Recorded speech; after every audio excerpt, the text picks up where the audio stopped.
Na Espanha só se fala de uma coisa, hein? Choque de realidade. É como a imprensa espanhola tem tratado a estreia do Ancelotti.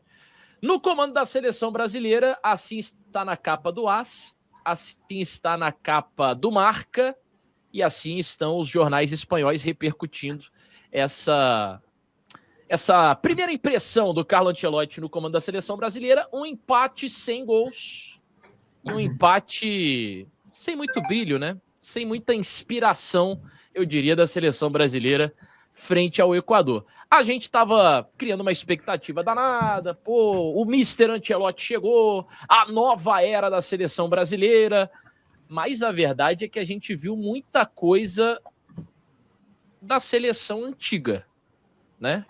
O que você achou aí da estreia do Ancelotti? Segue tendo costas largas? Segue tendo carta branca para trabalhar? Ou ligou algum sinal de alerta aí? Coisas boas e ruins, hein, ô Vitor Lopes? O que você tá rindo aí? Cara, não, se a gente não puder passar um pano pro Ancelotti, acabou o mundo, né? Exatamente. Um jogo, tá ligado? Um jogo. Fora que, e isso tem que ser dito dois aqui. Treinos, pô. Né? O cara deu 2 treinos. Não, e assim, tem que ser dito aqui. A imprensa espanhola, ela é bem lixosa, tá? No sentido de costurar uma história grandiosa, a tempestade em madrilenha, assim, então... assim como é Nosso a brasileira Marca também, tá? Assim como é a brasileira. Mas assim, cara, eu vou passar pano tranquilamente. Né? O currículo do cara mostra que muita gente fala, ele é só bom de grupo, né? Ele é um cara que tem uma boa gestão. Muito pelo contrário, velho. É um cara que entende muito de futebol mesmo, de tática também. É um cara camaleônico, né? Então, assim, cara, é muito difícil a gente cobrar. E óbvio que essa expectativa pelo tamanho do Ancelotti, no sonho, né? No ideal, no mundo ideal, a gente projetava uma vitória. E uma vitória até, de repente, assim, grande, né? Um 3-0, né? Enfim. Mas, cara, diante da realidade, diante do que foi a seleção brasileira dentro desse ciclo, cara, acho que assim, tá bem tranquilo. Não é momento para desesperar. E sobre, de repente, pegar um trabalho do zero, eu acredito que sim, pegou um trabalho do zero, mas, cara, defensivamente, há tempos eu não sentia uma parada do tipo, pô, não vamos tomar gol. Obviamente, é futebol, tudo pode acontecer. Mas em nenhum momento eu fiquei com o cu na mão. Vamos ser sérios aqui. Pô, caralho, vai tomar um gol agora, fudeu. Eu senti uma confiança. Cara, eu gostei. Eu, assim, diante de todo o cenário, assim, no geral, eu gostei. Óbvio, gostaria com uma vitória. Mas, cara, eu acho que, sim, dá para passar um pano bem tranquilo, bem tranquilo. Eu acho que desde a saída do Tite, e aí excluindo a estreia do Diniz, que é aquele 5-0 contra a Bolívia, eu acho que é o jogo que eu mais me senti seguro com o sistema defensivo do Brasil. Acho que a dupla Marquinhos e Alexandro, que pediu para ser chamado de Alex, né? Foi muito bem, principalmente o nosso Alex aí, estreante do Lille, veio cheio de desconfianças e tal. Diferente do Wanderson, né? Que eu acho que o Wanderson sentiu muito o jogo, estava nervoso ali, o Alexandro muito pelo contrário, o Alexandro zagueiro.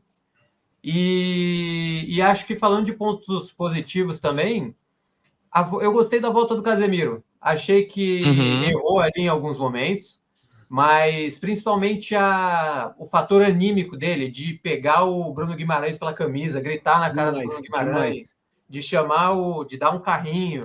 A entrevista pós-jogo que ele dá é muito boa também, né? A primeira parada que ele reforça é a felicidade que ele tá em voltar para a seleção, né? Parece que ele tinha isso como um grande objetivo, assim, porque ele foi um cara taxado como, não, fim de carreira, não tem mais espaço pro cara na seleção, né? Fim de ciclo para ele. O que eu acho que é assim... Não, vai lá, completa aí. Não, e assim, só antes dele, nenhum dos nomes que a gente colocou ali pegou a vaga, né? Ninguém que jogou de primeiro volante ali pegou e falou, não, agora eu sou o número 5 da seleção brasileira. O André oscilou, né? O André, acho que ele oscilou, mas ele teve alguns jogos bons, cara. Eu gostei, assim, no geral, mas de fato não tivemos essa figura, não. E eu é uma parada que eu já falei várias vezes isso, eu gosto muito de seleção, né? Tem gente que, acha maneiro, até acompanha mais em Copa, eu gosto mesmo porque é a primeira lembrança que eu tenho, né? Então, essa porra de seleção é muito marcante para mim. E eu acho que às vezes falta essa parada, mano, mais sanguíneo mesmo, sabe? Porra, desculpa, o Martinelli entrou ontem, daí num sono, cara. vontade de dar 2 tapas na cara dele e falar, vai, filho, vamos acordar, vamos querer, vamos jogar bola. O Bruno Guimarães, em algumas ocasiões, também me irrita nesse sentido. Então, acho que essa parada para contagiar o ambiente é muito importante a figura do Casemiro. A gente fala muito do Vinícius Júnior, né? Não ser o mesmo que ele é no Real Madrid. Mas, cara, o Bruno Guimarães, ele não é 2% do que ele é do Newcastle. É impressionante como ele joga mal na seleção brasileira. Não teve... Cara, talvez um jogo ali na Copa América que você olha e falou, não, beleza, o Bruno Guimarães jogou bem. De resto, nada. O Bruno Guimarães não entregou nada na seleção brasileira ainda. E é um baita jogador, assim. Eu acho que hoje a gente vive naquele marasmo de ânimo, assim, tipo, eu não gosto muito do Wanderson, mas aí você vai ver quem que você vai colocar? Vai colocar o Danilo? Pô, eu não gosto muito do Alexandre, lateral, mas quem que você vai colocar? Vai colocar o Arana, que foi mal? E assim vai. Você não tem ninguém que te anime na seleção hoje. Que fala, sim, caralho, não, eu vou assistir a seleção por causa do Matheus Cunha. Vou assistir a seleção por causa nem do Vinícius Júnior. Então eu acho que tem muito disso também, da gente não ter ninguém que... Talvez, nesse momento, o Estevão, né? O Estevão foi muito bem. Talvez... Assim, primeiro tempo principalmente, né? Depois acho que ele cansou ali. Cara, eu tô um pouco nessa aí da geração. Eu também gostei. Eu acho que defensivamente isso era algo que a gente já esperava. Tipo, a Tati no MFM falava muito disso. A primeira coisa que se espera do Ancelotti é ele arrumar a defesa. Ele vai fazer um time muito mais competitivo defensivamente, vai correr menos riscos e tal, e foi exatamente o que aconteceu. Tipo, o Equador faz uma eliminatórias boa pra caramba, pô. O Equador em casa tinha metido gol em todo mundo, salvo engano, um único jogo que eles não meteram gol. Não lembro se foi Paraguai. Tem um jogo só em casa que o ataque deles tinha passado em branco. Esse foi o segundo. Beleza, pô, a gente espera muito mais da seleção, mas a gente esperava muito mais também de como foi gerido esse ciclo, né, cara? A gente perdeu 3 anos no ciclo, pô. A gente tá 1 ano da Copa, 3 anos se foram, e mais uma vez a CBF fez o que fez com o ciclo da seleção brasileira. Então, pô, muito mais do que o treinador, muito mais do que, não, a gente vai chegar na hora e vai fazer as coisas funcionarem, vamos entrar na Copa bem. Pô, o futebol não é assim já há muito tempo, cara. Você olha, há quanto tempo a gente fala da Espanha? Há quanto tempo a gente fala da Alemanha, que lá atrás, em 2006, quando teve uma Copa em casa, os caras prepararam uma geração, tá ligado? O Brasil fica sempre nessa de, a gente tem o melhor futebol do mundo, a gente tem craque pra caramba, e a gente vai chegar na Copa e vai dar conta do recado. Pela primeira vez, a gente teve que ir atrás de um técnico estrangeiro, pela primeira vez na geração moderna do futebol, né? E, e acordar pra isso, assim. Eu falei muito recentemente que o que mais me deixa motivado com a chegada do Ancelotti, e eu, igual o Vitor, eu gosto pra cacete de seleção também, é que, qual era o grande problema do Brasil nos últimos jogos, assim? Os jogadores pegavam a bola querendo resolver sem muita profundidade nisso, sabe? Então, o Vini Júnior foi esse cara, ele pegava a bola e queria resolver de qualquer maneira, você é o craque da seleção... Vou chamar a responsabilidade, vou comprar o barulho, e só fazia cagada. O Rafinha foi esse cara, o Rodrigo, em algumas oportunidades, foi esse cara. Então, acho que com o Ancelotti, isso não vai acontecer, entendeu? Ontem já não aconteceu, mas ontem também o nosso ataque foi muito inoperante, né? Ele falou muito sobre isso no pós-jogo, falou, a gente vai ter o Rafinha no próximo jogo e tal. Eu acho que vai evoluir, entendeu? Vai evoluir.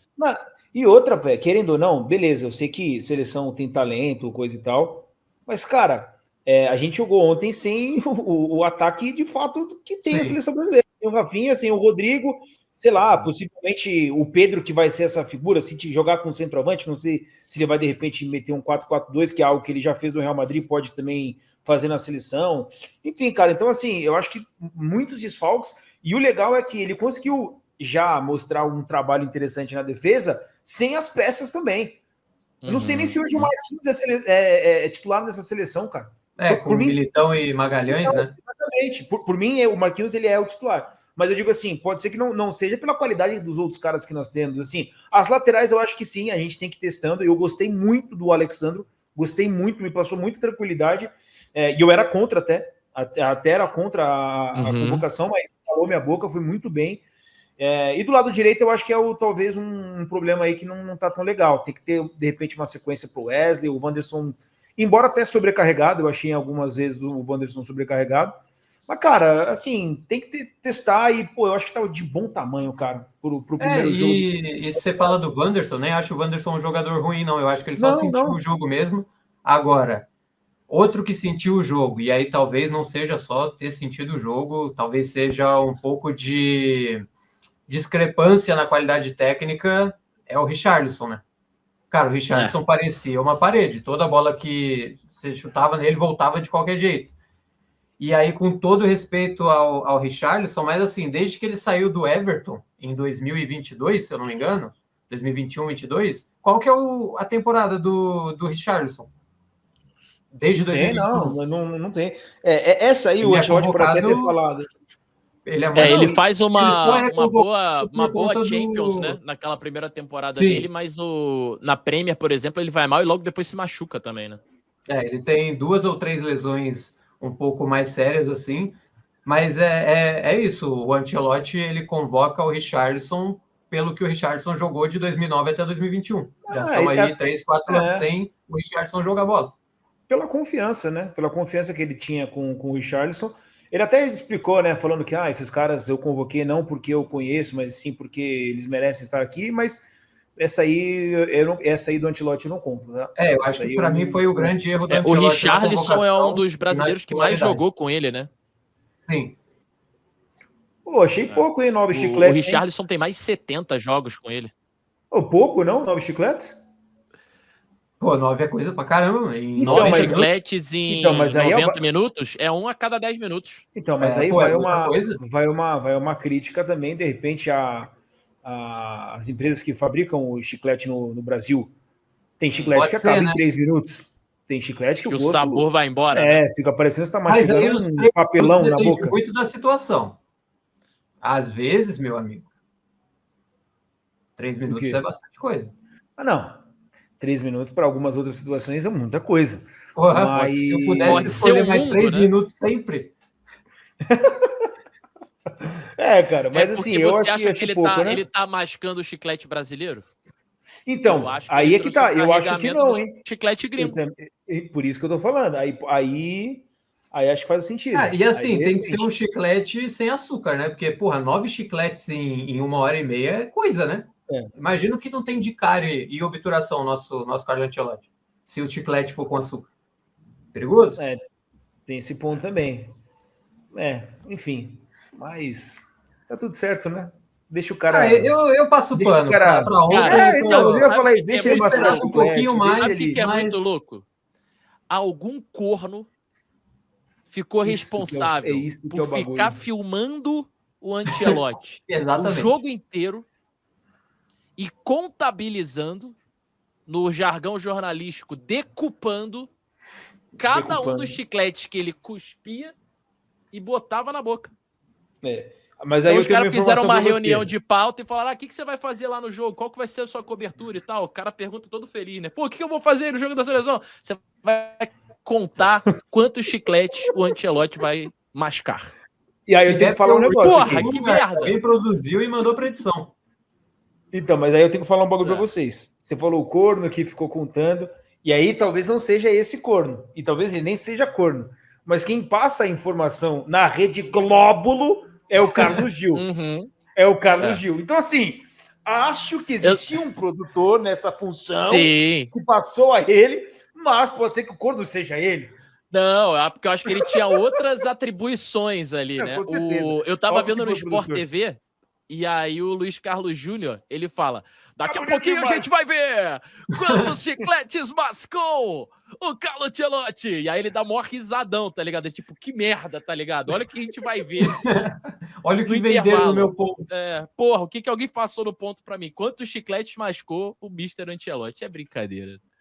Aí, ó, deu ruim pra bandeirinha também, né? Olha lá, quebrou e trouxeram outra pra arrumar. E o nosso Alexandre, esse que é o estádio onde o Vasco da Gama foi campeão da Libertadores da América, né? Sempre importante mencionar. Lá em 1998. Verdade, né? Mas, enfim, a seleção já chegou em São Paulo, né? Já tá treinando aqui para o jogo contra o Paraguai. E vocês têm alguma expectativa para o jogo contra o Paraguai? Algum palpite diferente? Alguma coisa que vai acontecer? O que vocês acham que vai ser esse jogo aí? Cara, assim, eu vou ser sincero. Eu acho que o Ancelotti ele vai manter, até para conhecer mais de fato. Um jogo eu acho que é um recorte muito pequeno. Eu acho que ele vai até manter a mesma escalação, obviamente, com a adição do Rafinha, mas Vitor Lopes, eu tiraria o Bruno Guimarães, colocaria o Andreas Pereira para ser esse cara de Andrei. 10. Pode ser, não sei, é que eu acho que eu quero um cara mais criativo mesmo, sabe? Um cara mais criativo, eu acho que eu colocaria o Andreas Pereira, tiraria o Richarlison e, assim, não sei, na frente, Estevão, Vinícius Júnior, Rafinha, aí eu não sei como é que ficaria, se alguém joga de falso 9, se o Rafinha faz essa função, mas essas são as duas trocas que eu faria, sai o Richarlison e sai o Bruno Guimarães. Mas eu acho que ele não vai fazer nenhuma troca, pelo menos nos 45 minutos iniciais, a não ser o Rafinha, obviamente, que é titular dessa seleção. Cara, eu acho que eu tô bem tranquilo assim, cara. Eu espero uma vitória boa, até pelo fato de jogar em casa, e o Paraguai, embora venha muito bem, mas não é uma grande... Para mim, o Equador, por exemplo, é muito mais time do que o Tá na nossa frente, né? Pois é. Não, os caras não perdem a 9 jogos, se eu não tô equivocado. É que aquele bagulho também, né? Os caras nunca jogaram bola. Quando pega a seleção na draga, os caras querem jogar. Vai pra puta que pariu também, velho. É um time muito melhor que o... É um time muito pior que o Equador, na verdade, Sim. né? O Equador na zaga tem Capié, aí tem o Estupiñán que corre pra caralho também. Então, assim, e acho que a velocidade o Pátio, foi campeão agora com o PSG, jogou muito, colocou o Salah no bolso. Então, assim, o time do Ancelotti depende muito do contra-ataque, né? Pelo menos ontem estava dependendo muito do contra-ataque. Na temporada passada no Real Madrid, nessa temporada, no caso, que ainda não acabou, dependia muito do contra-ataque. E quando você vai contra-atacar uma defesa tão rápida quanto a do Equador, você acaba ali tropeçando em alguns pontos. Mas eu acho que para o próximo jogo, quem corre mais perigo de sair é o Richarlison. Acho que eu colocaria o Matheus Cunha no lugar dele para jogar de titular. Até para ficar um sistema meio parecido com o que o Ancelotti prometeu que seria, que é o Real Madrid da temporada 23-24, que é no 4-4-2 ali. Então, talvez Vini e Rafinha na frente, Vini e Matheus Cunha na frente, Rafinha de um lado, Estevão, ou até mesmo o Gerson ou o Andrés Pereira pelo outro. E aí, Bruno Guimarães e Casemiro um pouco mais atrás. O que você acha, Tatá?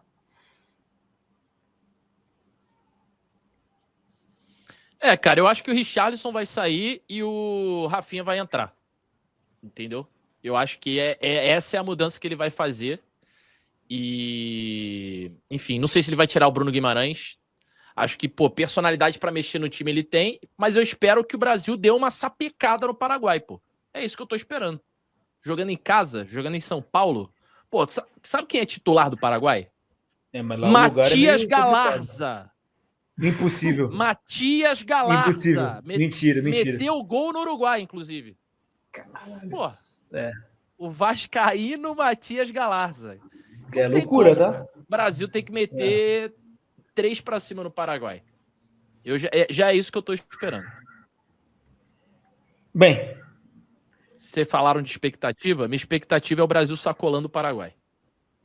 Não imagino uma sacolada. Não imagino uma sacolada, mas imagino um bom jogo, assim, sabe? Os caras jogando um pouco mais leve. Velho, que tem algumas peças ali Rafinha, que não, né? Pra mim, não Rafinha dá faz mais, diferença. E tem umas peças ali que não tem como continuar a seleção, desculpa. Já foi muito testado, sabe? 1, 2, 3. Pode ser que de repente para um próximo ciclo. Mas para agora, assim, não dá, mano. Não dá, desculpa. Não tem condições. Mas enfim, aí tá nas mãos do Ancelotti, ele obviamente sabe muito, mas muito mais que eu.